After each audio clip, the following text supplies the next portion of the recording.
Hi, this is Michelle from the 6 Degrees of Kylo Ren podcast. I am here with my two other podcast hosts. Hi, I'm Tina. Hi, I'm Issa.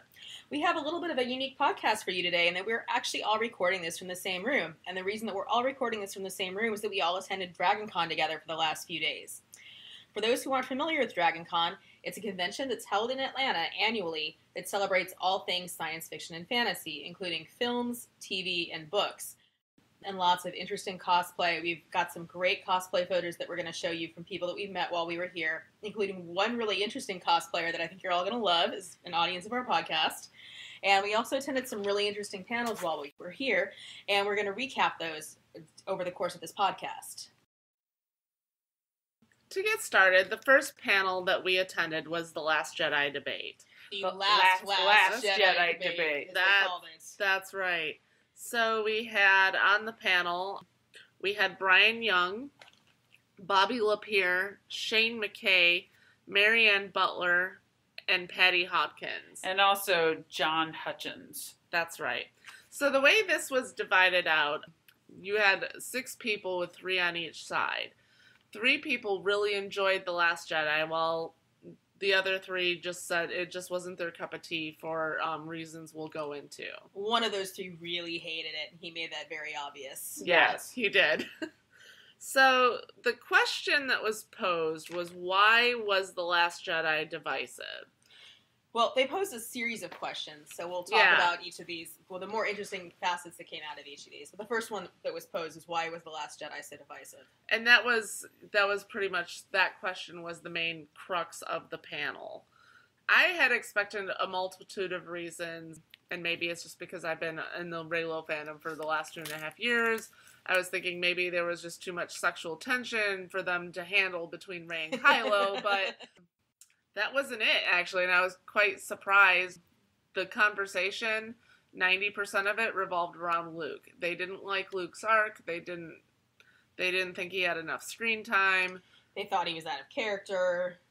And then the secondary thing was they didn't feel like The Last Jedi really had any continuity whatsoever with The Force Awakens. And I don't know if one of us wants to go into the McDonald's analogy. Yeah, so they were talking about how The Last Jedi just wasn't what they expected. And even though the marketing seemed to hammer home that this isn't going to be what you expect, including Luke's tagline of this isn't going to go the way you think, this was still a problem for a lot of them. In fact, Patty, who was kind of the lead anti-Last Jedi person, made the analogy that going to see The Last Jedi was like if you went to McDonald's and you wanted to eat McDonald's, but you were served spaghetti instead. This kind of became a running theme through a lot of the arguments, and the pro-Last Jedi contingent kind of went to town with this in a lot of humorous comments. That was like the crux of the anti-argument, whereas the pro side was led by Brian Young, and he definitely gave the best argument of anybody out there. Yeah, he did. The 2 of the other antis actually agreed with a lot of what he said. Yeah. The 2 other antis were actually very good, too. They were. I gotta say, though, as far as this panel goes, and as far as the arguments, I enjoyed Brian Young the most, even if this panel was a little bit too Luke-centric for my taste. One glaring thing that really annoyed me was the host posed a question about, what do you think of the new characters? And the new characters, I already was, was a little disappointed they left out. And this is really the only point where the new characters were touched upon. But the speaker asked, what do you think of the new characters, Rey, Finn, Rose, and Poe? And there's a glaring omission there. And I think the name of Kylo Ren / Ben Solo was maybe mentioned twice during this entire panel. The one time it was mentioned was in regards to Luke, and what did you think of Luke, wanting to off his nephew, which, was one of their complaints as well. Yeah, the entire panel, the entire discussion was very original trilogy-centric, even though this was supposedly about the sequel trilogy. It was very clear that most of the panelists were viewing the sequel trilogy through the goggles of original trilogy fans and not able to separate and enjoy or dislike the new characters on their own merit. Yeah, I agree with all of that. What's funny is they're so into Luke Skywalker, and the Skywalker family, yet they ignore the Skywalker child. And they write him off. You know, whether they like him or not, Kylo Ren Ben Solo is the only Skywalker descendant. And they just write him off. And there's a larger thing, and where this sort of writing off of Kylo, frankly, they only really mentioned Rey, Finn, Poe, and Rose in kind of passing. They didn't really give them any attention either. They mentioned them like the question, and you know, I think the answer was something like they need to be heroes or going to fight the fight or whatever. Yeah, and that was it. It was a very generic answer, and then they moved on, and they were never mentioned again. Yeah, and they went back to their Luke discussion. I mean, in fact, even the sequel trilogy characters, the new characters, was in the context of the original trilogy. It's not that Kylo Ren is a villain or an antagonist or a confused soul or whatever you think. It was that they didn't like the fact that it implied that Han and Leia did a bad job as parents. Yeah, and there's a sort of larger thing that's happening. It's almost like they didn't like that Kylo Ren killed Han Solo. No, but even bigger than that is that it's almost like the sequel trilogy doesn't exist. You know, it's like an afterthought, and they want to continue where the original trilogy left off one day later. Yeah, right. They don't really. There's a certain thing with some of them that, even the ones who are pro sequel trilogy, it still always comes back to Luke. It was still even though I did find Brian Young's arguments well thought out, there was still a very Luke centric feel to it, and it's like a lot of these fans just haven't gotten the grasp that Luke is no longer the main character. This is about the new generation, right? And I wonder if they would see things differently if it didn't have the Star Wars name on it, if they would actually see that like Rian Johnson said, that Rey and Kylo Ben are the co-protagonists of the movie. I wonder, but they can't get past Luke. And so it's almost like the sequel trilogy is not its own set of movies. Even though 2 of the 3 movies have come out, it's just how those, moments of film relate to Luke. Yeah, there was one panelist, and I really just wanted to take him by the shoulders and shake him and say, "No, you're still holding on." I kept, and I mean this in the most affectionate way. I wanted to call him McPatty, just for the McDonald's spaghetti odd reference. To me, and I don't want to be too assume too much, but that is the argument I see from a lot of people that were former Rey walkers that didn't get what they want. Right. When they say there's no continuity. When we all know, all of us here saw exactly the sexual tension between Rey and Kylo Ren in The Force Awakens. And we also knew from The Force Awakens that Luke ran out on his sister. And that was actually one of the things that Brian Young did say, was that both of Luke's mentors also ran away, Obi-Wan and Yoda. And the other thing was they knew that he ran away. And also there were so many hints from how he looked on Ahch-To with the immediate teaser, the initial poster where he was grimacing and Kylo was smaller than him. This is not going to go the way you think. There was so many hints that this was going to be a different kind of movie. None of it sunk in. None of it. So changing gears slightly, what did you guys all think of the video that we saw at the end? And would one of you like to fill our listeners in a little bit on what we saw? I thought it was a big joke at first. I was frightened. So can you... what we saw was our host, the moderator of the panel, who has written for several online screen magazines. He built this up as he had this pet theory that he wanted to show a video for. And it was a video for why Han and Kira were Rey's parents. And it was like watching a car crash unfold, in that it was about how Han had stepped out on Leia and had an affair with Kira when Ben was 10 years old. And that's why Han looks so affectionately towards Rey. And it's all the Rey soloist arguments that we heard for the 2 years leading up to The Last Jedi. But it's also why Ben harbors so much anger towards his father. And we thought that it was a joke and that he was trolling us at first, but then he was tried to argue his point very passionately afterwards. He did, yeah. And it just kept going on and on. Yeah. I kept I kept waiting for that, not to get all 80s, that moment, like, psych, you know? Right. I know, and that psych moment never came, and then the longer it took for that imaginary psych moment, the more traumatized I was. It was very surreal as an audience. Other audience members started getting up and walking out of the room, and this was at the very end of the panel, and I kept waiting for somebody to cut him off.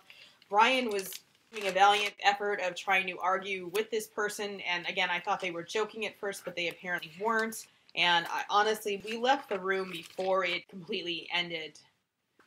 But yeah, it was a lot to take in.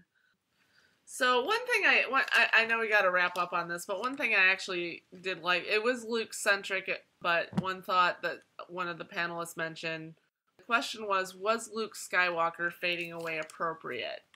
And somebody on the panel, I forget who, had mentioned giving up the ghost is for the greater good. And every hero protagonist, older mentor type, has done this. From Qui-Gon Jinn to Obi-Wan and even Yoda.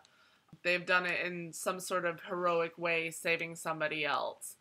And Luke absolutely fits that. So again, that actually goes against those who say there's no consistency. That's actually... Oh, that's entirely consistent. For Luke fans, that's entirely consistent. I still, to this day, you know, I will have to move on to the other panels, but I don't get how people seem to have a problem with the way Luke died. Luke went out like a freaking rock star. Completely. I mean, he gets to completely humiliate Ben, which I actually can't stand because he's kind of the one who put him in that bad position. But be that as it may, he literally can go out there like with his laser sword and take down the whole First Order. And without injuring a single person. Right. And actually teach his nephew, failure is the greatest teacher, teach his nephew a profound lesson that I think he will take to heart in the next movie. So I don't know how Luke could go out any better, frankly. I agree. So let's move on to the panel that you attended, Tina, that we were not able to attend. So I wanted to go into this, and again, we're covering DragonCon, you know, kind of as a whole, and Issa and Michelle were going out, you know, to their own panels, because the great thing about DragonCon is there's a lot of different types of writing workshops. So while they attended that, I attended a panel on Admiral Holdo, Why Is She So Divisive?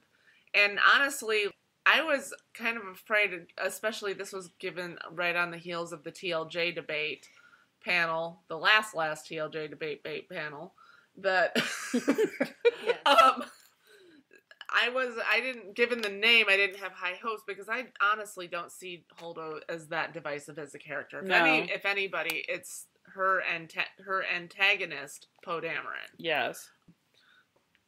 This was a fan discussion.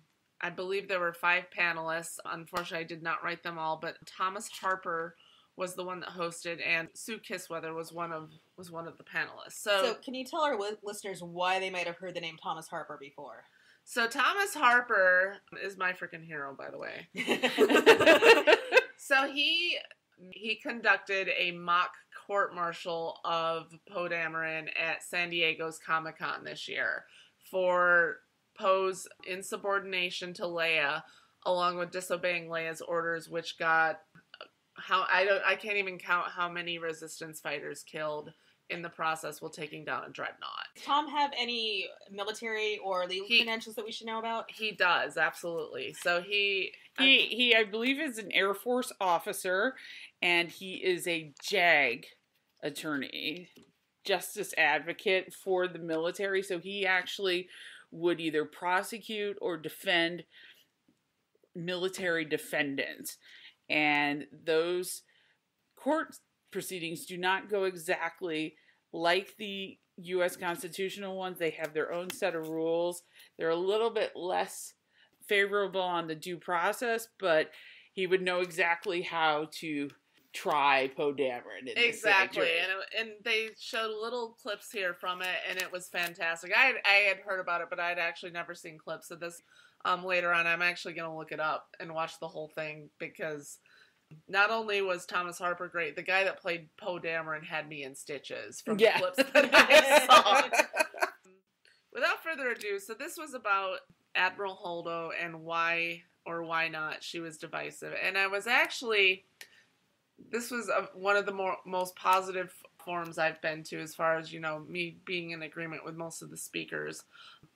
Especially one speaker, her name was Sue, who's of the same mindset as me. Poe displays a lot of the toxic masculinity that you see in a negative way, given our culture and gender roles, what a man thinks he's supposed to be. So we get the subversion of the hero, supposed hero, I'm putting that in quotes, which is Poe, who saves the day trope. We're conditioned to believe that he should be the hero, given he's on the side of the resistance. He has a nice, white, bright smile. He's talented. He's overly talented. He's gung-ho. He's, wanting the victory. He's very good-looking. He's very good-looking. Yes. He wants to win. You think he's a winner. But this Poe's arc really subverts this entire thing. And you look back on some of the decisions that he makes throughout The Last Jedi, and you realize, this guy is not, the picture of perfection. Well, he defies Leia, and he gets the whole bombing fleet killed. Then she demotes him. We'll go to another panel where that alone probably should have put him in the brig. They went into, because the question is, why didn't Holdo just tell him the plan? It would have solved everything. Well, if you know anything about military rank, Poe not only she's Poe's superior, but he's also been demoted from commander to captain. So he's not... Yeah, and he was demoted because he had defied an order and he got a bunch of people killed. He got hundreds of people killed, and, they lost half their fleet because he, wanted to show off. In this panel, they also showed an example of rank and how it's explained. They actually showed an example from the movie Saving Private Ryan, where Tom Hanks explains rank and how gripes go up the chain, not down. So, for example, if Tom Hanks's character has a complaint, he's going to go up the chain. He's going to complain to his superior. It's never going to be the other way around. Same thing, with his privates. If they ask him about the mission about Saving Private Ryan, he's going to say that's the best mission, and he's glad and proud to be a part of it. He may understand inside why it may have flaws or why it may not be right. He's never going to convey that to the people that report to him. And it's the same reason why Holdo didn't share with Poe the plan, simply because she doesn't need to. That's not how rank works, and that's not how military works. And it's the fact that Holdo comes in, not only is she a woman, but she's also dressed very femininely. She's got the purple hair and the flowing gown, and she's just not a picture of what a leader that Poe had imagined. Yet he forgets that she is Leia's friend for probably 40 years, that she won a big battle, apparently. The Battle of Chiron. Big Battle of Chiron, but that doesn't matter. The fact is, he doesn't trust Leia. He holds Leia's hand, and then he immediately goes to this behind Holdo's back plan, which ends up getting a bunch of other people killed. Yes, exactly. Which ends, because of that plan, then all the transports get shot up. Exactly. So, and this was also brought up that mutiny, Poe headed the mutiny not due because he really wanted to command, but it was due to his hurt pride. Yeah. Which is, when people have hurt pride, they can do the worst of the worst damage. They can become Emperor. Yes. This discussion also revolved around Holdo being a very feminine presence. The discussion also revolved around, well, what if Admiral Ackbar had lived, and how would Poe, being Ackbar was a male, how would Poe react to him? And we think it would have been a completely different story. Yeah. We think there may have been a reason why this was why they killed off Ackbar, because this same story would not have worked with a male.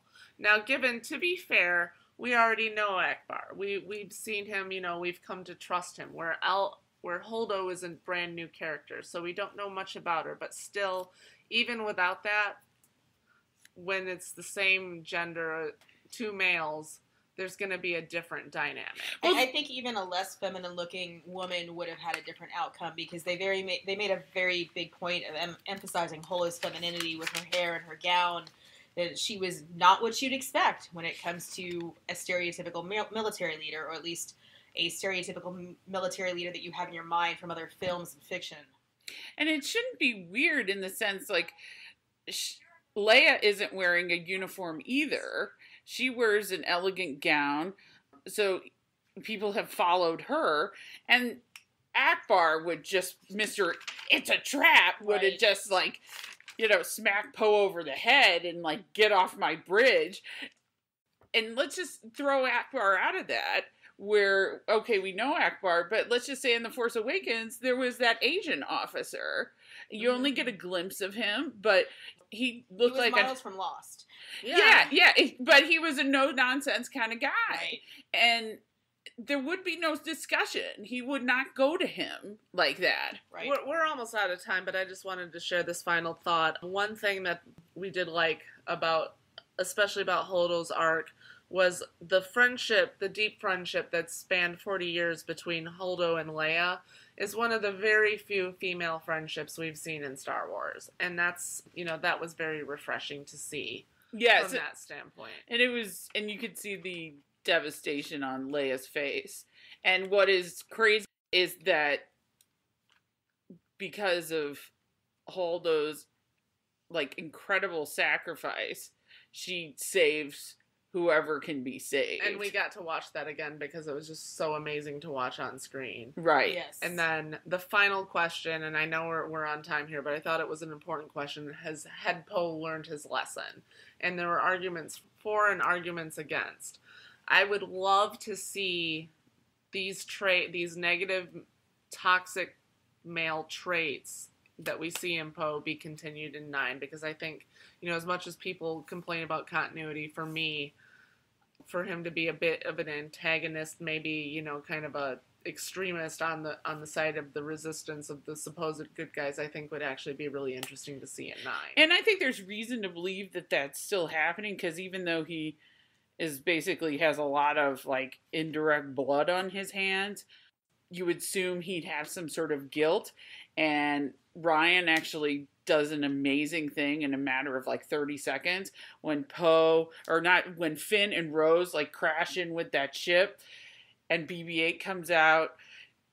Poe is all excited to see BB-8 and is petting him like a dog. Now, I love dogs, so I don't necessarily have a problem with that, but Rose immediately gets a camera shot and she says, "Is this all that's left?" And she's very somber about that. Whereas Poe's like, "Come back, buddy. Hi, buddy."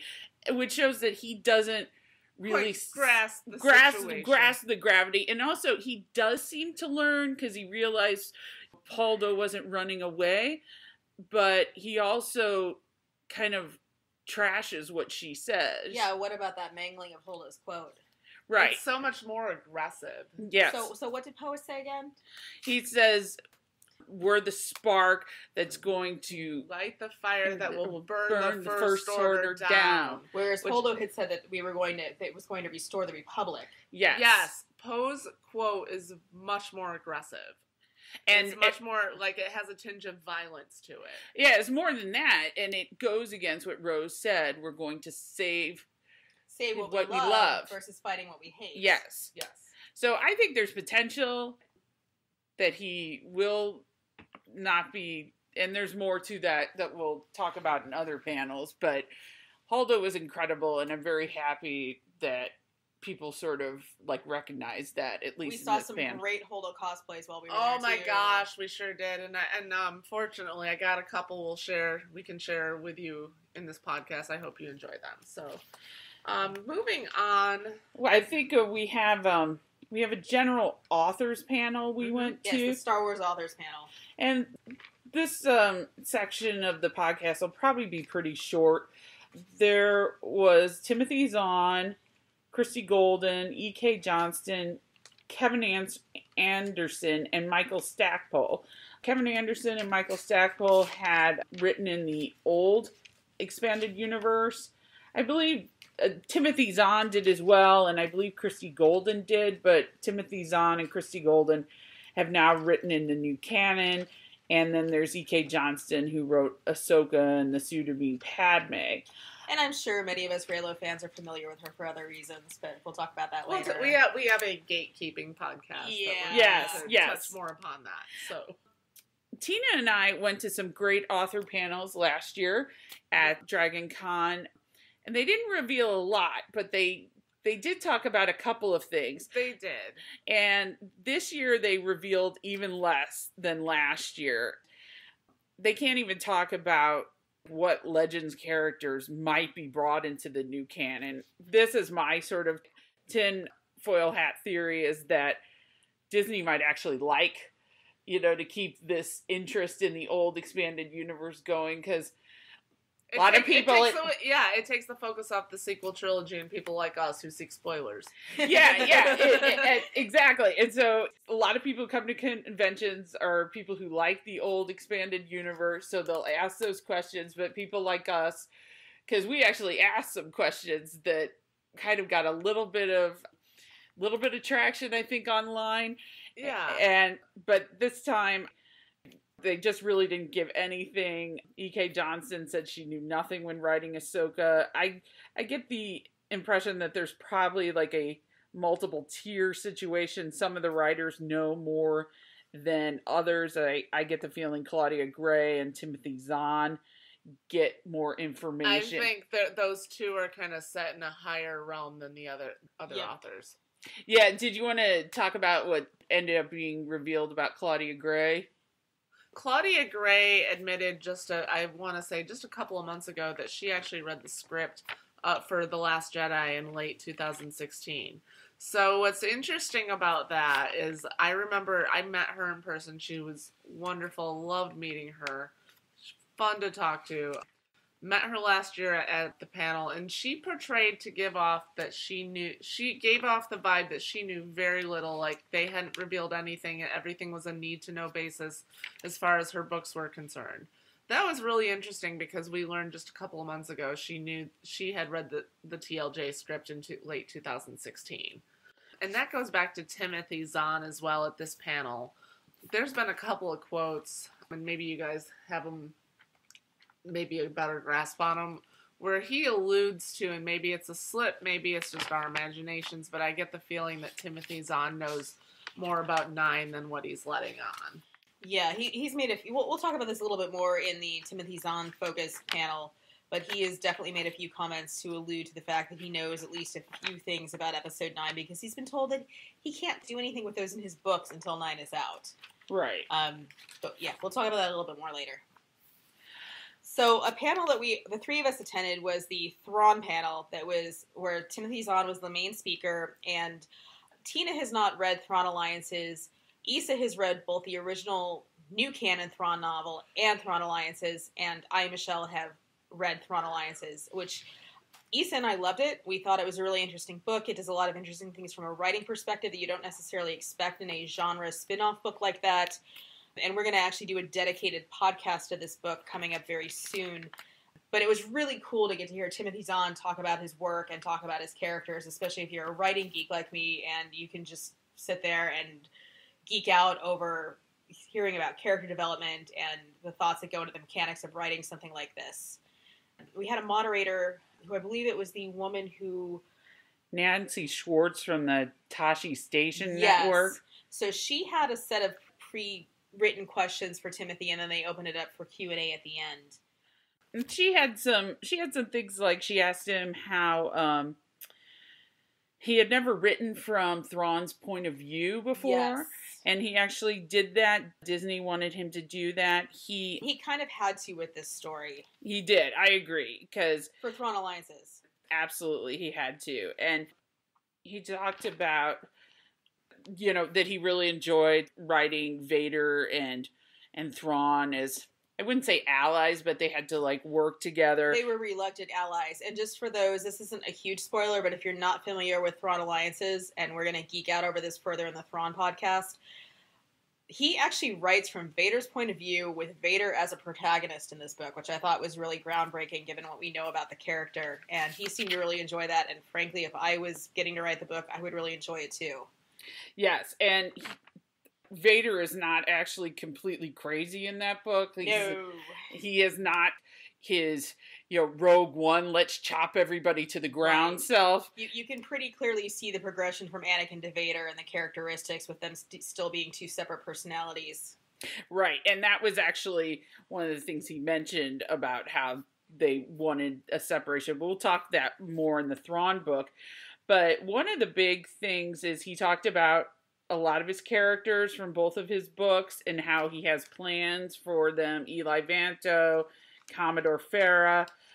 He says he has 2 proposals for 2 books, but they're dependent on J.J. Abrams and Dave Filoni. If something comes out, which was very interesting, about the Unknown Regions or the Chiss with J.J. Abrams, that will be set in stone. He has to work around that because the movies will be the total canon. So one of the interesting things that we heard from Timothy Zahn was that he said specifically that Episode 9 references something in the Thrawn time period. And we know these Thrawn books were set in the sort of early rebellion, kind of the same period as Rebels, although there is the timeline in Thrawn Alliances that takes place during the Clone Wars. And the obvious answer to that he references is Batuu, the planet that Galaxy's Edge is going to be. It's basically come out and been confirmed publicly that Batuu is going to make some kind of a public appearance in 9, but the way he worded it, I think it's something more than a planet setting, and we'll speculate on that a little bit more later. Also, the other thing that he talked about was if J.J. Abrams decides to go into the Unknown Regions, which is a big deal, Thrawn books, because Thrawn comes from the Unknown Regions, and Batuu, which is going to be the setting of Galaxy's Edge, the new multi-million park that Disney is building, is right at the edge of the Unknown Regions. Right, it's in the Outer Rim as a stepping off point to the Unknown Regions. Yes, like basically it's kind of last chance gas station. And so he wants to get his hands on Thrawn and Eli and a variety of characters. He'd love to take on the Thrawn and Ezra relationship after Rebels. Yes, and he can't basically at this point because first Dave Filoni, who was the executive producer of Rebels, still isn't sure what he's going to do afterwards, so he still owns Thrawn in that respect. And then also J.J. Abrams is, top dog. If he wants to go use Chiss, if he wants to go the Unknown Regions, if he wants to do all of these things, Thrawn has to work with that. He actually even asked Filoni if he could have Thrawn and Ezra for a couple of months, and Filoni's like, no. Yeah, and I think the interesting, for those of us who were speculating about Episode 9, the interesting quote that came out of this was he said he didn't want to, quote-unquote, step on JJ's work.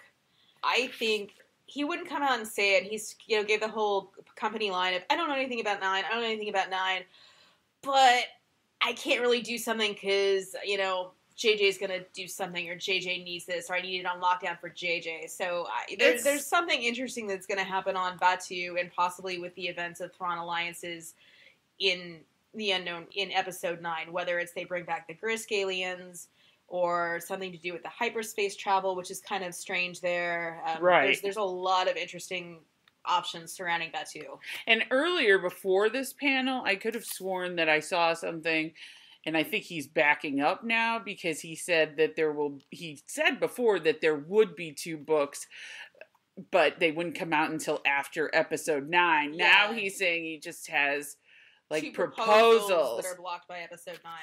Right. Another thing about which may be an indirect spoiler of some kind, is that Padme makes an appearance in the Thrawn Alliances, and actually Thrawn wanted to have Anakin and Thrawn dealing with Ahsoka. And Timothy wanted to have Anakin and Thrawn dealing with Ahsoka. Yes, and Dave said, no, I still own Ahsoka. Right. But you can Which is have very Padme. interesting. Yes. So that was interesting quite a bit. And then so Ahsoka's going to do something interesting, folks. If you are an Ahsoka or Clone Wars fan, stay tuned. Exactly. And then this part kind of annoyed me. He took a few swipes at The Last Jedi. Yeah. I don't know if he's, got... That had me a little confused, and I haven't read the books, but Timothy Zahn strikes me as a very accomplished writer. I have not read Thrawn or Thrawn Allegiances, but it is high on my list given how highly you guys recommend it. Plus, with Vader as the protagonist, it's like, sign me up. Like, he seems... I even took his 101 Ideas in an hour class while we were there, and it's a very enjoyable class. I'm not exactly... probably not the greatest writer, but I feel like it was worth my while just, to get the creative juices flowing. So when he said that, I was kind of taken aback. I would think that he would have been smart enough to not be on the Ray Walker train, and I don't want to sound like... I don't think he was necessarily on the Ray Walker train, but he really wants to bring back Mara Jade. He wants to bring back Mara Jade. I think he's missed things. He said, one of the first things he said, he didn't think there was good continuity between TFA and TLJ, even though J.J. Abrams said he wished he would have written that script. So between, yeah, and there was a ton of meeting of the minds between J.J. and Lawrence Kasdan and Rian Johnson. So at least in their minds, there was continuity. And so I was surprised you didn't really see it. He may be just sort of gauging his audience in that sense. He also said that the First Order is not scary. And yeah, this was an interesting comment. I actually agreed with him on that. But I think it's practically like they're not supposed to be. That there's different things going on. Like Snoke was scary, but now he... like under Hux and Kylo, how they could be scary. And I think it's just going in a different way. It's just not going in that exactly like the Empire scary. I think the scary is going... I just think it's a different story. That's exactly what I'm saying. And I think that unlike... I know I've made this analogy before, but I think if you look at Breaking Bad, which is one of my favorite pieces of film, television, whatever, anywhere... In Breaking Bad, they killed off the perceived really big bad at the end of the 4th season. I don't think we're getting any spoilers here. Right, Gus Fring, because you guys have probably all seen Breaking Bad or you're never going to see it. And in season 5, you're wondering, well, who's going to be the big bad? Has Walt risen up to be the big bad? And in a sense, he is. I guess you can kind of make some Kylo comparisons, but I really wouldn't compare Walter White and Kylo Ren. Oh, God. What ends up being the big bad in season 5 are... Todd and his white supremacist buddies. And, when you compare them to Gus Fring is organized, he's got all these connections, but the real terror ends up coming from this kind of crappy little group of white supremacists, and that's what ends up really tearing Walter White's life apart, finally. And I think we could see the same thing with Hux and possibly his dad's buddies in the First Order, and I think that's what's going to end up being really terrifying versus... having Snoke, who's kind of just this creepy Emperor 2.0. Right, and Hux and his dad created an army of brainwashed children's soldiers. If he comes to power or he brings people from the unknown regions, Hux was born in the unknown regions. He's gonna know people there. We don't know what's out there, except that Snoke and the First Order came out of nowhere with all this money and all these ships. So that, like the Breaking Bad situation, is kind of sinister in this weird way. It's very similar. Whereas, like, Gus Fring was like the Michael Corleone of Breaking Bad, like, incredible, intelligent, I love Gus. Yeah. I love Gus, too. But the Hux and the white supremacists is such a great comparison, because Hux on his own... really is not a threat to Ben Solo. And it's the numbers. But it's the numbers behind him. So it's, Hux has the numbers, and, Kylo has force powers, but how effective can those force powers be against numbers? Well, also, though, Hux has, like, a total sleaze, sociopathic, insidious aspect to him. Whereas, whether you like Kylo or not, there is some sort of honor level with him. And there was a sort of honor thing with Gus Fring. Without remorse. Yes, Gus Fring. Oh, yeah. Gus Fring, Michael Corleone even had something. Whereas there's something, I want a bigger word than this, but there's something incredibly weaselly about Hux where he'll just like stab somebody in the back and be like cowardly about it. But they're more insidious. It's more scary in a way that such weak jackass people could do this. So I thought that. Speaking of two-faced Weasley people, do we want to move on to the fandom toxicity panel, which is next up on our list here?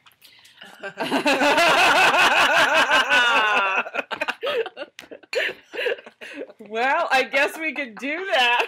I think so. As I realize we've run a little over on talking at our time frame for talking about Thrawn. Yeah, so let's go into that. And keep in mind, I do want to keep this podcast light because we did have a great time. And these are only our own opinions and our own observations. Exactly, from our point of view. But I just want to say it was interesting because we're going to touch on the episode 9 panel in just a few. But I went into the fandom toxicity with high hopes, given, we are Kylo fans, we are Reylo fans, and we have probably, our niche has probably suffered more abuse probably than any other fandom in Star Wars. Collectively. So, collectively. Yes. Collectively. So, I was excited to share a story, find common ground with people, and I just did not find that here. And again, I don't want to assume anything or throw accusations around. I think those topics will be better for another podcast, which is our gatekeeping podcast, which I've mentioned coming up. We will go into more detail because we do want to keep this lighthearted. But I was taken aback that I came out of this panel very disappointed. And with the 9 speculation panel, given how the last Jedi debate panel went, I didn't have high hopes for that, and I thought that panel was fantastic. Right. So the way I looked at it is that you came out of it. Okay, the panel was all about being devoted to helping people, to helping marginalized fans. Yes. And what happens when the people who are devoted to helping marginalized fans marginalize one of the most abused groups in the fandom? Yeah. We felt marginalized at this panel. By people by people that were supposed to be on, we're supposed to be all allies to each other. Yes, advocates for marginalized people. So for those of you who weren't there, the panel focused, we had a panel that was set up of people who were women, persons of color, women who were persons of color. It was a nicely diverse panel. Frankly, it was the most diverse panel that we saw, and a lot of the focus was on incidents in various fandoms against women of color who posted on Twitter, who would post something about how Star Wars representation matters, and have all these white men tell them that they're seeing things, they're imagining things, it's not real. And that part, we've all seen it. It's very, very valid. Where we felt that we were being marginalized was that there was, we'll touch on this because it needs to be mentioned, there was a prominent Twitter/podcasting personality who came up to us as we were wearing our Save Ben Solo shirts and made a very warm welcome to us. He told us how he knew what happened in the fandom. He knew how badly we were abused. And keep in mind that they had a lot of advocacy for the abuse that happened to women, and the Reylo fandom is majority women. Right. So, I'm sorry to interrupt, but... Yeah. And there were some interesting things that happened on this. I don't know how much do we want to talk about that thing in this podcast, or do we want to save that for gatekeeping? I think we want to save it for gatekeeping, but the thing I wanted to touch upon was, and I think we can name names here because, if you're a Reylo fan, I'm sure you're aware of this situation where E.K. Johnson, the writer of Ahsoka, compared Kylo and Vader fans to fascists. she not only said that Vader and Kylo were fascists, she mentioned that the fans were fascists as well. And personally, I just thought that perpetuating fascist views or something. Yeah, yes, it crossed a line. It didn't even nudge the line. It crossed the line so many different ways, and people naturally were upset. And during this panel, somebody came up to pose the question, how do you know when if you're a woman or if you're a marginalized group to know the difference between abuse and somebody disagreeing with you? And she compared this E.K. Johnson to just simply disagreeing with somebody, and I couldn't disagree more with that. Well, the panel... Raylos flooded her Twitter feed. Yeah, Raylos harassed her, flooded her Twitter feed.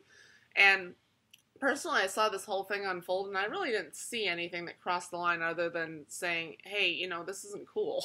Well, there's one thing that you disagree with people. It's another thing to just call people fascist who are not fascist at all. Exactly. Well, exactly. And it just goes back to, thinking you can talk about your experiences, and I did not after that question, because all the panels, of course, agreed with the speakers, saying, just blindly agreed with them. I personally didn't feel comfortable sharing after that. Well, they wouldn't let us share because they cut off the questions right before they got to us in our Save Ben Solo shirts. And coincidence? I don't know. Yeah, and we decided, they said it was the last question, and we decided to keep standing up in line anyway, because a lot of times when they say it's the last question, it really isn't the last question. So, okay, we can take one more if you make it fast. Right. But then, what was interesting, a assistant, I don't know what you'd call her, that you see at several of the panels, came up and told us to sit down, that the panel was ending. Yeah, we didn't see that happen at other panels. We didn't see that happen at any other panel, and normally all the other panels, if you've got a ton of questions, they'll do a rapid fire where they say, make it quick, boom, boom, boom, so they can get everyone in. They didn't do that here. No. In fact, they were letting the woman in front of us go on and on and on with her questions and follow-up questions, and it seemed like they were almost stalling for time. This is my perception. Again, this is my opinion, but it seemed like they were almost letting her stay up there stalling for time so that they wouldn't get to the people in the Save Ben Solo shirts. Right, and there's a lot more to go in on this, but we'll go into that on another podcast. We have an entire podcast dedicated to gatekeeping. So. But the thing that you walk out the door with was that I think we all felt like people who were just supposed to be our advocates. Like people who basically had the temerity to have the opinion that Ben Solo should be redeemed, or that Rey and Ben might actually have a romantic relationship or something between them, that we had no voice, that we were almost like illegitimate, and there is no voice in these panels for these people, at least not when we were probably one of the most abused segments of the panel. We ended up getting basically abused in a very subtle way from the actual it was panel. Really discouraging. it was very disappointing. Frankly, it was my worst experience at DragonCon. Absolutely. Yeah. But going to one of the best experiences. Yes, moving on, going to our next panel. This one was awesome. This was the First Order and Empire panel, which a lot of times when you go to these panels on Star Wars, it's a lot of, I feel like Raylos and Ben Solo Redemptionists have kind of been targeted so much so we have to research the hell out of everything to make our arguments. A lot of times people who are on these panels, I don't know, like I'm surprised they're that big of Star Wars fans, but there doesn't seem to be like that much research that goes on, not always reading the books, things like that. This one was awesome because there was actual real qualifications to talk here. There was Ryan Blanton, there was Brandy Blanton, who has a master's in terrorism. There's Andy Dykes, who was a rocket scientist who actually works with the government for satellites. There was Bethany Blanton, an Air Force officer. The Blanton siblings were awesome on every panel they were on. Yeah. So yes. Kudos to them. And Dennis Yang, a journalist that covers the Pentagon. And finally, the wonderful Thomas Harper of Legal Geek Sites. He was the one who did the quote court-martial, which we mentioned before. He's an Army officer and a JAG officer and is ranked. He's like, I think it hasn't come through, but he's going to be a major. And I mentioned Ryan Blanton before. He is an Air Force officer who works in intelligence. So, you know, these aren't just some people they picked off the street. These are people with actual qualifications who had a professional background to intelligently discuss the topic at hand. One of their... As opposed to people who just wanted to increase their Twitter followers. Right. And this was really cool because they analyzed several of the battles, at least a few, that have happened in Star Wars. And I think it was Ryan Blanton, his favorite was the Battle of Hoth. And though he had quite a bit of criticism of it, he said, "Where's the hustle? They're invading the base, but nobody's really like running around. Everybody's walking to and fro. Like, like it's okay." And then he talked about there's that point where they're in like a trench, they're on the ground with the binoculars. He liked that bit because it was similar things had happened at the Battle of the Bulge in World War II.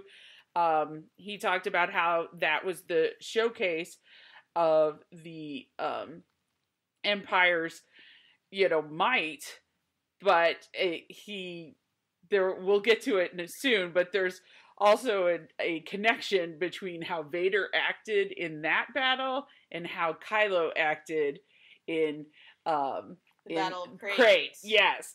And but I think Bethany got into, after that, she got into the question of those people who question orders at the wrong time, namely Poe. Yes.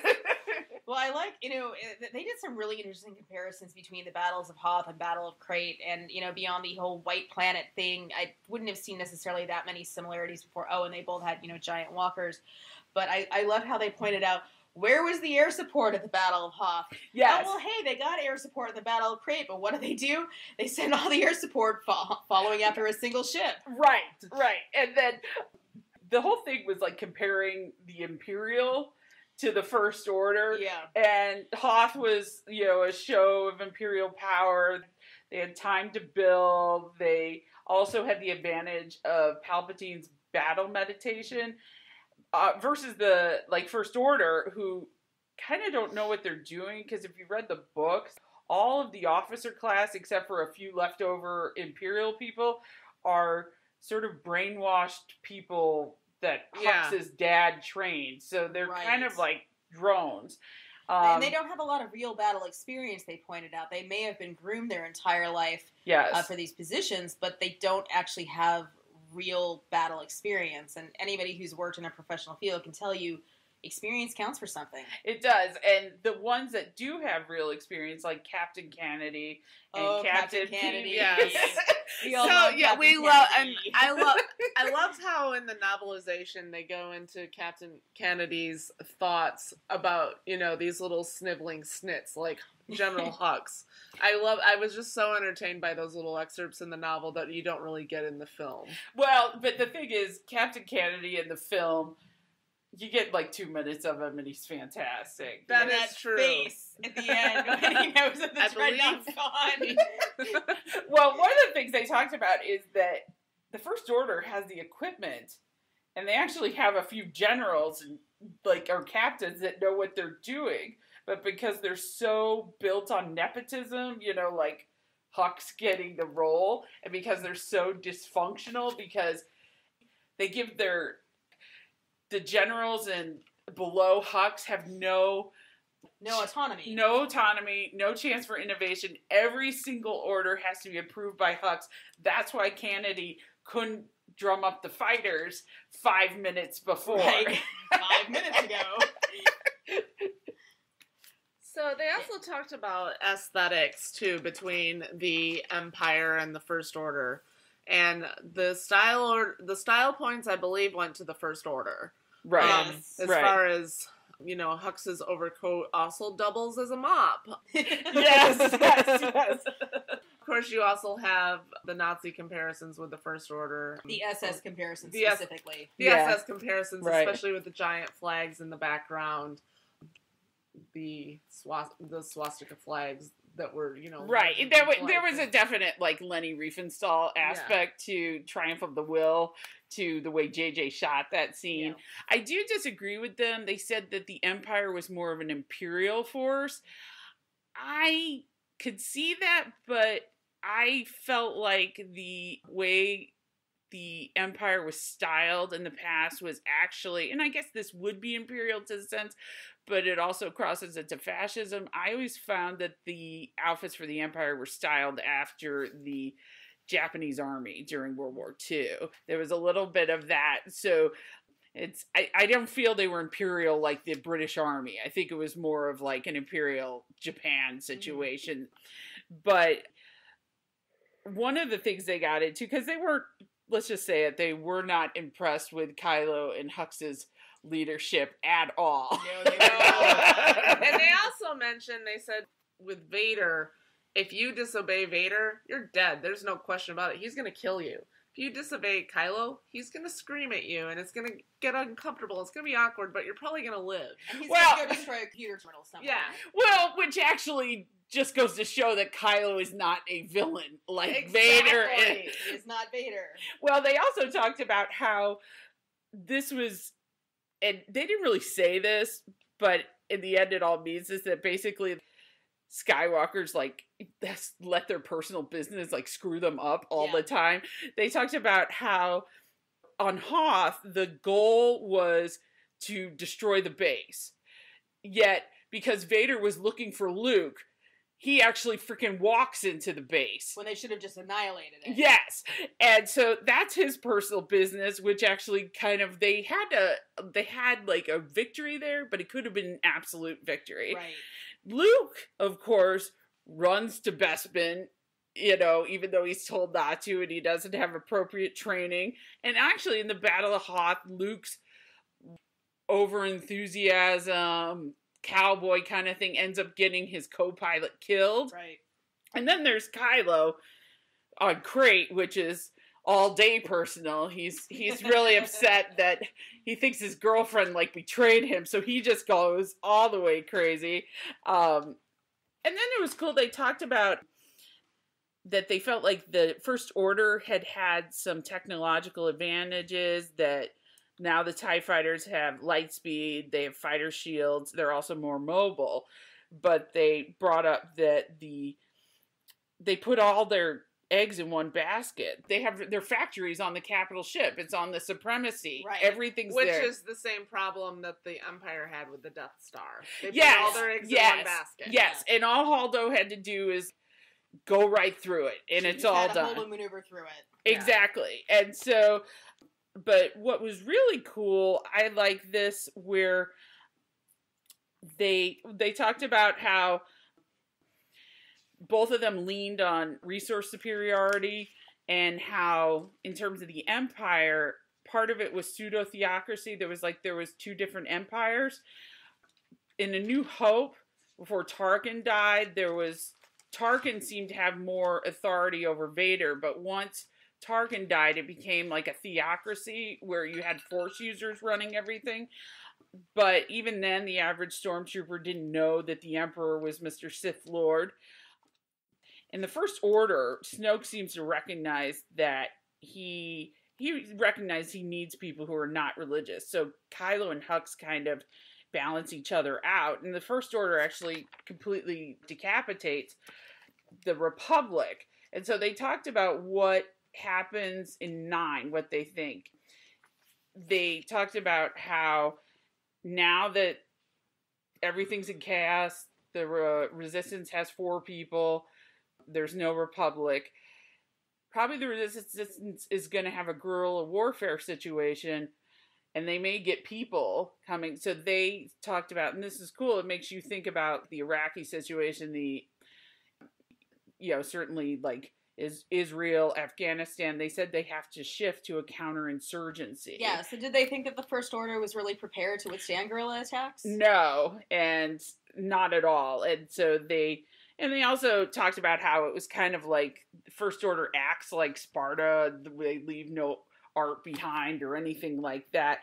But they think that First Order needs to learn not to concentrate everything in one place, and that they're going to need to put down roots someplace. So the next panel that we went to was also really good, which was the episode 9 speculation panel, and it had a number of the same people from the First Order and Empire military comparison panel. Once again, we had the Blantons. We had Bethany Blanton and Riley Blanton. We had Molly Damon and Alex Damon, and then Charlotte and Caitlin from Sky Talkers. Yes, our fellow Raylos. Our fellow Raylos. And what I loved about this panel is you had a very diverse group as far as, and also diverse in opinions. Not only that, we finally got representation as Raylos. And I was actually very, like I said, not everybody was pro, and that's okay. We don't need that. We just need a diverse group. We need a voice, and we need people to respect that voice. Exactly. Right. Yes. And these people actually seem to get the movie much better than anybody else did. They had a video with clips of The Last Jedi before the panel started, and it ended with the expression greatest teacher failure is. The greatest teacher is failure from Yoda. And that was the point of the movie. Luke had failed. Luke redeems himself. Everybody fails in the movie. And they go from that point when they make their predictions, which is huge. Right. And so the panel started off with giving a rundown of the new cast members. And if you've been following spoilers, there's not really anything groundbreaking here. There was speculation on who Carrie Russell's going to play. Is she going to be a female Knights of Ren? What does the code name Bara that people think she might have been tied to mean?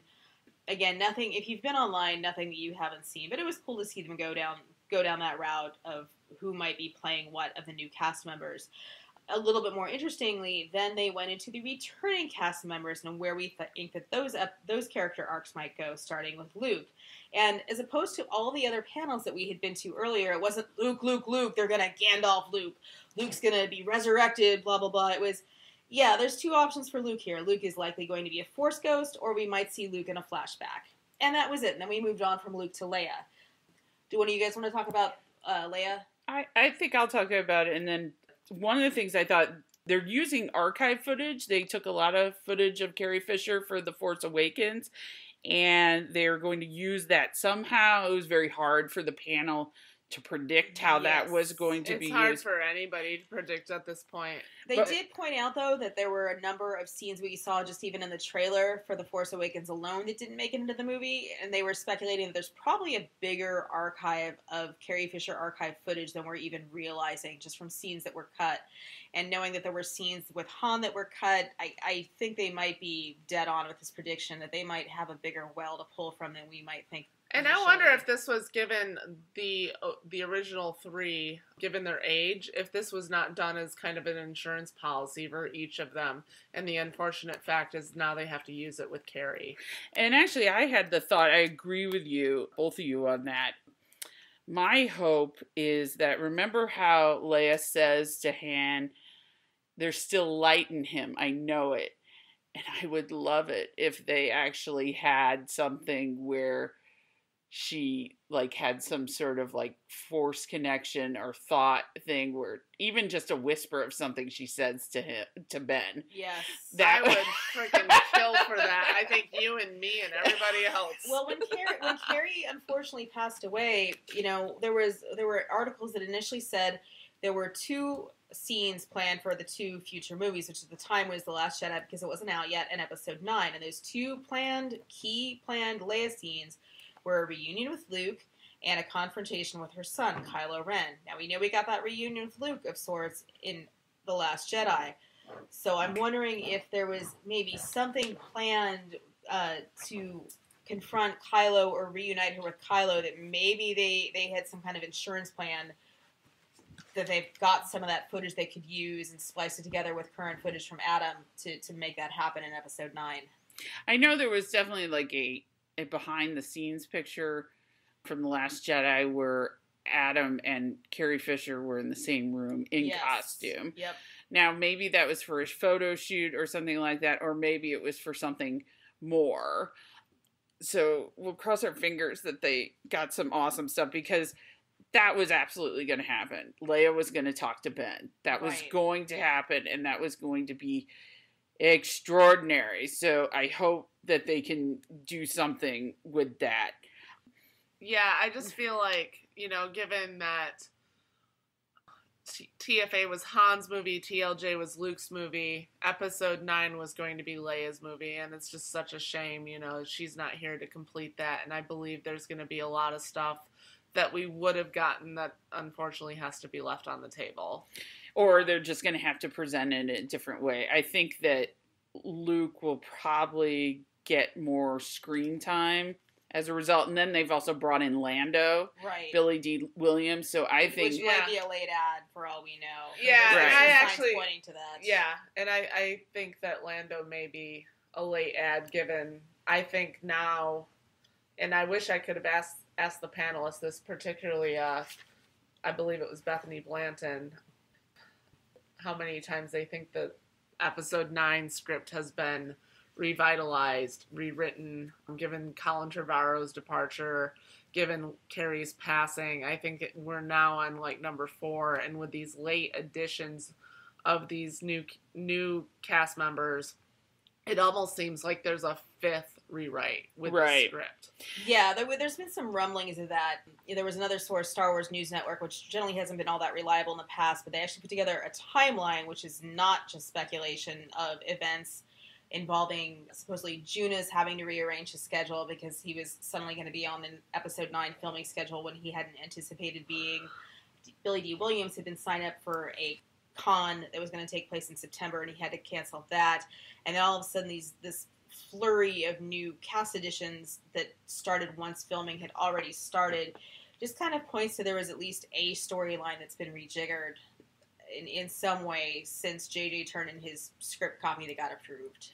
Which is not surprising because, I think JJ is a fly by the seat of his pants kind of guy. If he gets another idea, he's gonna run with it. That's a good point. That makes me feel a little bit better because I'm, to be completely candid, I was a little nervous at seeing how many times the script has been rewritten. Well, we also know that Colin Trevorrow is probably turning crap, just to be blunt. So no, that's right. That's probably not wrong. That those were rewritten. Yeah, right, and also I have a certain amount of confidence because his writing partner, a lot of people curse him out because of Justice League, but it's or Batman versus Superman. It's my understanding that a lot of his stuff got chucked by Zack Snyder. The writer's name is Chris Terrio. He won the Oscar for writing Argo. He is going to be writing a movie directed by James Ivory, who just won the Oscar for Best Screenplay for Call Me By Your Name. JJ may not be a perfect writer. I think JJ needed Lawrence Kasdan's help quite a bit on The Force Awakens, but I have a certain amount of confidence in this Chris Terrio, and I think it's going to be okay. I really do. And I think that Lawrence Kasdan's going to be, probably Lawrence and John Kasdan will be involved in the script, whether they're being public about that or not. I agree with that because I think we'll do a solo podcast once the Blu-ray comes out, but I think Solo was incredibly informative for Episode 9. And just to sort of backtracking on Solo, whether it's the Billy D or the Donald Glover version, is some of the panelists thought that Lando would be the bankroll person for the Resistance, and he very well may be. But yeah, that would be an easy slot to shoehorn him into when, oh my gosh, Billy D. Williams' health is enough that we can get him in here. Let's get him in. Let's find a way to bring him in here. That's an easy way to do it without having to rewrite a huge plot arc for Kylo. But frankly, I think there's been books, things like Last Shot or the Aftermath books. I think he will be in scenes with Kylo because of... Narratively, it makes more sense to have him be part of Ben's arc. Right. Because that would be, for all intents and purposes, he's Uncle Wando. Yeah. According to Last Shot. Logistically, it's easier to put him in the Resistance plot, but narratively and from a satisfaction standpoint, he belongs more in Ben's plot. Right, and Ben's plot, he practically could be sitting, you know what I mean? Yeah. He doesn't have to, like, marching He around could for be it. a commanding officer somewhere, or just, Or just, like, rich as anything. I think that's better. He'll be like the Bill Gates or Jeff Bezos of droids. He'll just be like a wealthy businessman behind a desk. Right. And that doesn't require a whole lot of, movement on Billy D. Williams' part, given... I know that he's had a lot of health issues in the past, and, while I'm very glad he's back in the game, I was actually kind of surprised and very, very happy as well to see him back. So I'm excited about that. I just wanted to talk about one more spoiler, and this Sure. is about Poe. Oscar Isaac was interviewed, and I think they did mention this, that... Yes, they did. That he said that the Resistance were basically guerrilla warriors, which means that could go from, anything like, I guess, the Revolutionary Army and the American Revolution to, Shining Path in South America, the Viet Cong, the people, take your pick, but that can go to ugly places. And there is a rumor online that the Resistance has to go to some ugly places to get allies, including to the Hutts. And that opens, if that actually has any truth at all to it, that kind of follows the way Poe had mangled Holdo's statement. It also would probably make a fantastic rivalry between Hux and Poe, because they both could be extremists on the other side. And damn, if that's the case, if Poe's willing to go to the Hutts or be super extreme guerrilla warrior, he will not be happy that Rey didn't kill the unconscious Kylo Ren. If Poe goes to the Hutts, there's so much that can happen there. I mean, we know that Leia's still going to be alive, at least in the first part of this movie. And what is Leia, General Organa, Princess Leia, Senator Organa known for? She's known as the Hutt Slayer, and this has been documented in several of the canon novels. The Hutts hate her because of this. I believe it was I'm trying to remember, it was one of the Aftermath books, where there was a hologram going around that it was sort of like an underground thing you could get a hold of Leia actually strangling Jabba. I believe that was Life Debt. That was Life Debt? Yes. Yeah, so it's been made a pretty big deal, and Leia's going to be pretty desperate to have to ally with the Hutts, and frankly, every single new canon novel has made it apparent that the Hutts can't be trusted. And I really don't see Leia. This makes me wonder if this has any truth to it at all. That will happen after Leia dies, or Leia is somehow separated from the scene. If it happens, because we don't know about the reliability of this person, although they seem to have at least gotten whiff of some things that seem to be checking out. Yes, and just on a final note, if that does happen with the Hutts, Ben, good or bad, he will have a problem with that. The Hutts owned Anakin for a period of time. He has problems with his parents, but the Hutts froze his dad. Yeah, and I don't think Ben would be okay with Hutts that. enslaved his mother.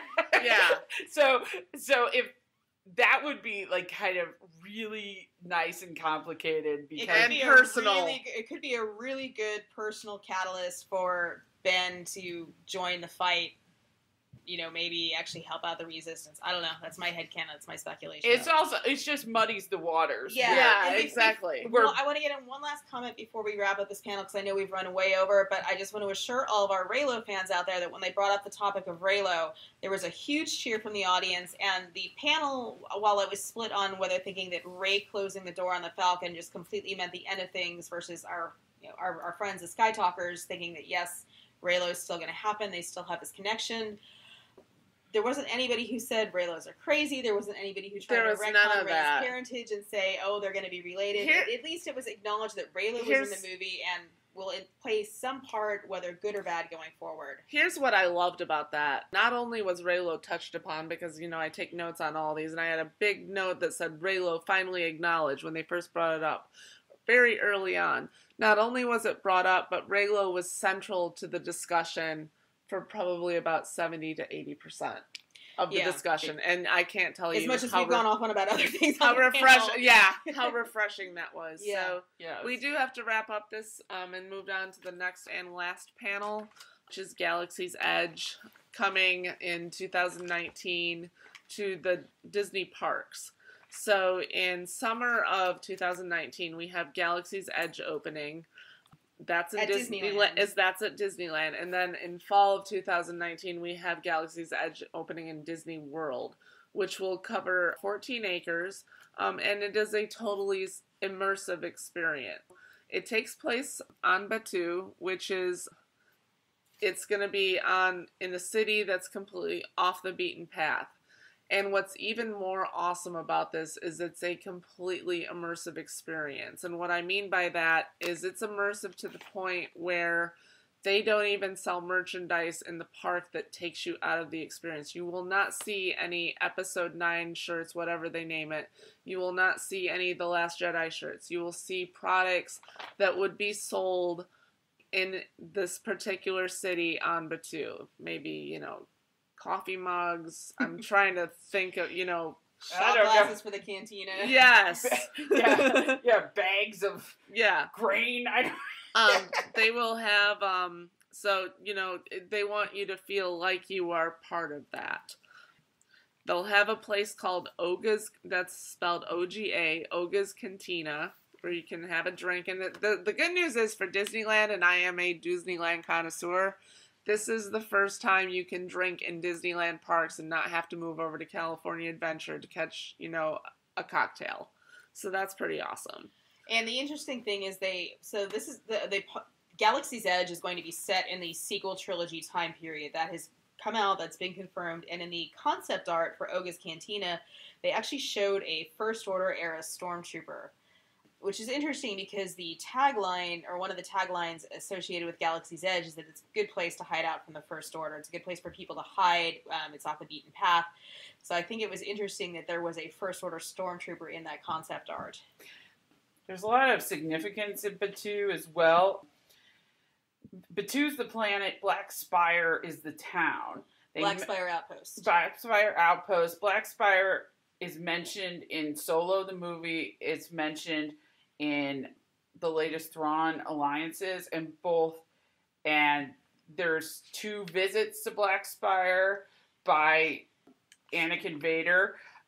Also, what is cool, they told us something that we hadn't heard for the first time. Apparently, this is not surprising. This is not the surprising thing. It's obviously the park is in collaboration with the Lucasfilm Story Group, but I hadn't heard this before, is that Batuu and Black Spire were a major pre-hyperspace place. They are part of an old civilization, and that is what you actually see. They talk about the old civilization in Thrawn Alliances. The Black Spires themselves are old petrified giant trees that have withered, and they're just now these giant black spires, as opposed to giant trees like you might have found, I guess, on Kashyyyk. Yes. Then they showed us this map of yes, and we're gonna put up the map. We're so if you're on a different tab and you're working, flip over to your YouTube tab right now and take a look at this map. Yes, and so around the map they had these words. Black was the spire that called me to stay, a beacon for drifters, forgotten and lost. The spires summoned those broken and tossed.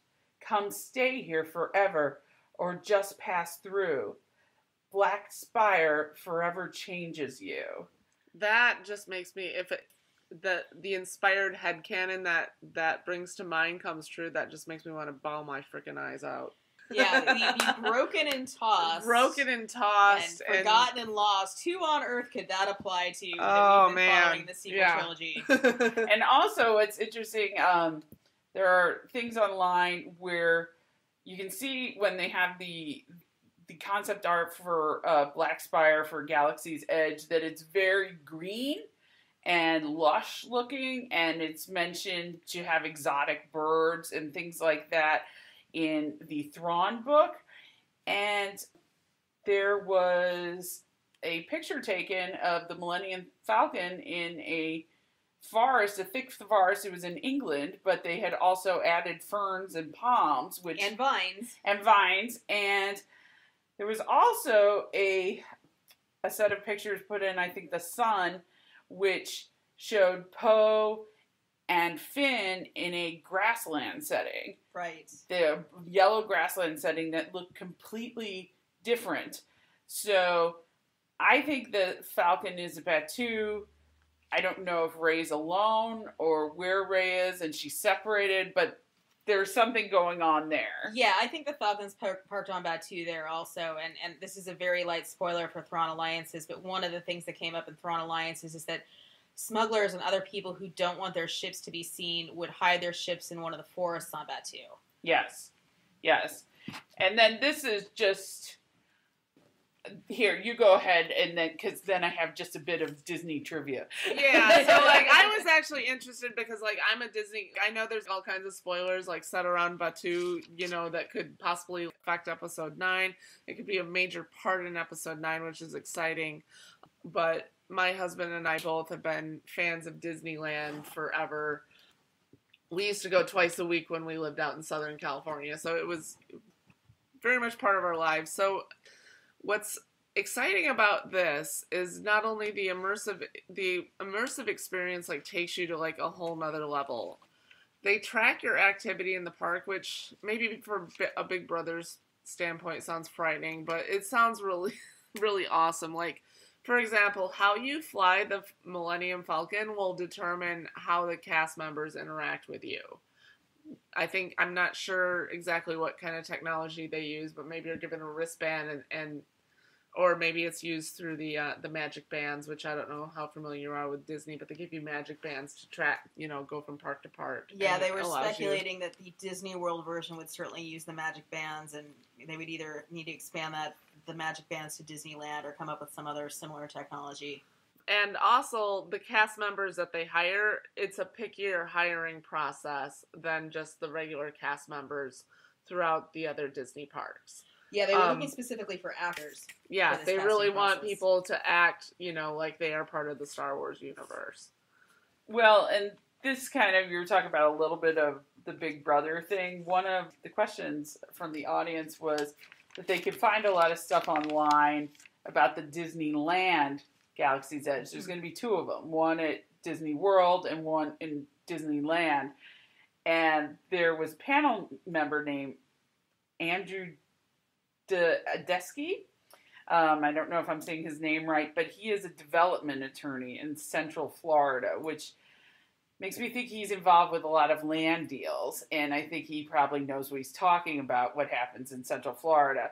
And he said that basically Disney is controlling that information. They are keeping whatever is happening at Disney World under a much tighter cover. And to be fair, it was also speculated that because Disneyland is further ahead in the process, it could be simply that's why there's more information available. But at the same time, seemingly unrelated topics like Plotgate, where Ryan has consistently said that he was given completely free reign and he's not following any plot points, which I've never bought. This kind of puts that, again, there's so many things that put that in to bed, but this is one of them. Like, Disney has such a tight hold on everything. Like, I just can't buy, even for a large movie, that they'd give one director sole process to run hog wild. Well, yeah, and it's interesting because the Florida version at Disney World, the opening for that's probably going to be timed very closely with the opening of Episode 9, whereas the Disneyland version will be opening a few months before that in the summer of 2019. Right, yeah. And to sort of elaborate on the point how absolutely sort of powerful Disney is, we learned in the panel that Disney is the second largest purchaser of explosives in the United States after the U.S. military, and that they went to the FAA, and the FAA gave them the same drone protections that they give U.S. military bases. Yes. Not everybody gets that. I don't think most companies get that. No, and so if they're if they have a lobbyist trying to not have a drone go over, if they're purchasing all these explosives, they are going to have a plan for one of their largest franchises. They're going to have one. Going on to that too, as far as like the behemoth that Disney is, they showed us also a map, which again, if you're multitasking right now, go ahead and flip to YouTube because we have a map to show you, which was shown at the panel.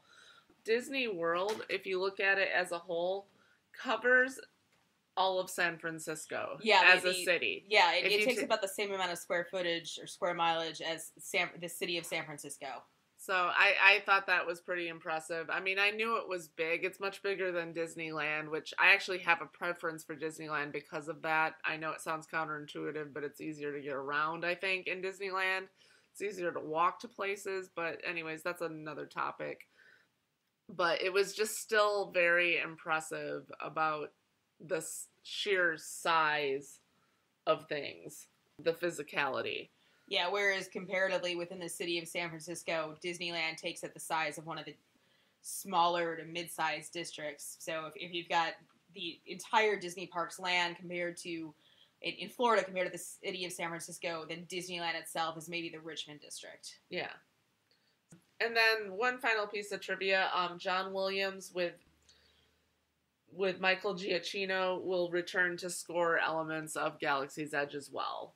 So that's exciting. I know that episode 9 is John Williams' last movie, so this is kind of exciting to have this last hurrah. You know, I believe John Williams is now 87, so he has definitely earned his retirement. Yes. I don't know. Yeah, he's 87. He's definitely up there. He's it's amazing that he's still doing the quality of work he is.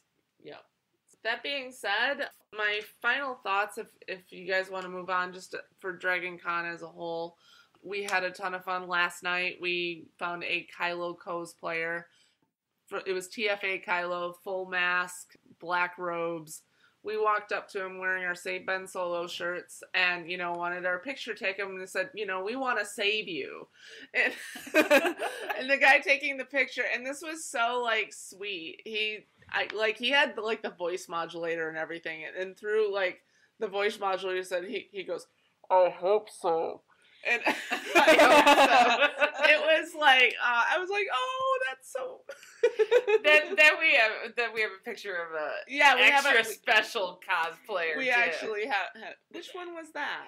Our friend from Star Wars Celebration who looked like redeemed Ben Solo. Yes, we had an actual Ben Solo we actually had a cosplayer Ben Solo redeemed, and here's the picture. Here's the picture as well. Green. Note the green cross guard. Green cross guard. So we were having lunch with my friend, and I actually the three of us, in addition to my other friend, and we saw him outside the bar we were at, and I think I dropped everything. We ran out oh my god, can we have your picture? Total fangirls. And he actually looks quite a bit like Adam. He looks a lot like Adam. Maybe a little younger. And it was nice because he said that his girlfriend cosplays Rey, and they're both pro Reylo as well, which I think I remember because I remember seeing them portraying it like an actual Reylo couple at Star Wars Celebration Orlando. So that was kind of fun to see. Yes, and he was the one at Star Wars Celebration when it started. He had a big scar on his face. Yeah, so this is the same guy. So the day of before the day of the Last Jedi panel, the big one that everyone camps out for, we saw him cosplaying Unmasked Kylo with a huge bloody scar going from one side of his face to the other, and it was bloody, right? Yeah. It was looked very fresh. And then the panel happened, and of course we got that fainty, cute little barely there scar that we all have come to know and love. And he changed it. Next thing you know, that big gash is gone. Yes. The next day he had the TLJ Kylo. Yeah, the TLJ Kylo scar. So that was fun to share. But it was just fun to walk around, take pictures. Some of the costumes. There's of course costumes from every franchise, genre, TV show, you name it. And some of them, the very obscure ones that I grew up on as a kid, like V Visitors. Yes. V. I saw a couple of those. I thought that was a show that was forgotten 30 years ago. And I saw like a whole group of visitors walking through and I'm like, again, got out of my chair, like ran like, oh my God, I want my picture taken because like I loved you guys in 1985. So there was also to age myself, but yeah, there was a Greatest American Hero cosplay. Yes, and there was a whole group of Karate Kid, Mr. Miyagi, and the Cobra Kai. There were also like a group of porgs too at the Last Dance. Of porgs. We went to the Last Dance of Alderaan last night, which is like a club atmosphere with like lightsabers everywhere, people dancing, DJ, and there was a group of porgs that were. They even made porg sounds. Yes. And there was a Talia siren, which is oh my God, which is what Luke milked on the dance floor. It was on the dance floor of all places, which was just freaking hysterical. But yeah, that was a ton of fun, and you know, as Breaking Bad fans, there were a ton of Walter Whites.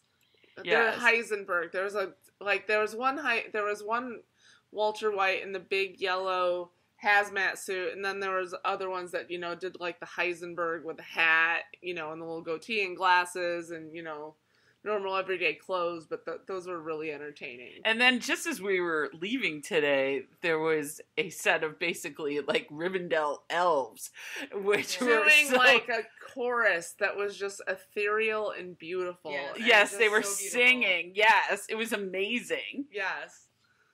I think we can wrap up. Do you have anything else to share? I don't. We just had a really great time.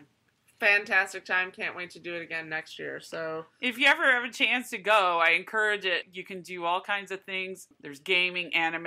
I went to a class on Viking history today. So look it up, check it out. It's not that expensive and it's a lot of fun. Definitely. So with that, we're going to wrap up. Please, if you have any questions, comments, you know, want to drop us a line, contact us on Twitter, Tumblr, YouTube. All right. And with that being said, have a great day, and may the Force be with you. May the Force be with you. Godspeed, Rebels.